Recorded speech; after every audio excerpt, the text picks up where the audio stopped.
সীমান্তবর্তী এলাকায় বেআইনি বালি পাচার রুখতে কড়া নজরদারি চালাচ্ছে পুলিশ প্রশাসন। পরিবেশ ও সরকারি রাজস্ব রক্ষায় একাধিক জায়গায় বাড়ানো হয়েছে নাকা চেকিং। সেই তৎপরতায় জেরেই বড় সাফল্য পেল ঝাড়গ্রাম জেলা পুলিশ। ভিন রাজ্যে ঝাড়খণ্ড থেকে অবৈধভাবে বালি নিয়ে পশ্চিমবঙ্গে প্রবেশের সময় দুটি বালি বোঝাই ট্রাক্টর আটক করা হয়েছে। ঘটনাটি ঘটেছে জামবনি ব্লকের চিলকোগড় গ্রাম পঞ্চায়েতের হিজলি এলাকায়।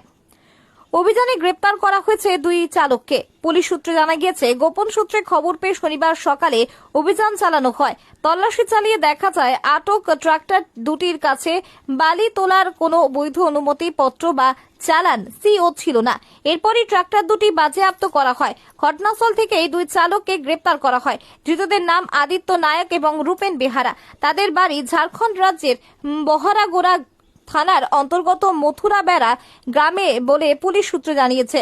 পরে তাদের ঝাড়গ্রাম জেলা আদালতে পেশ করা হয়। এ প্রসঙ্গে ঝাড়গ্রাম জেলা পুলিশ অতিরিক্ত পুলিশ সুপার অপারেশন গুলাম সরোয়ার জানান, অবৈধ বালি পাচারের বিরুদ্ধে পুলিশের অভিযান অব্যাহত রয়েছে।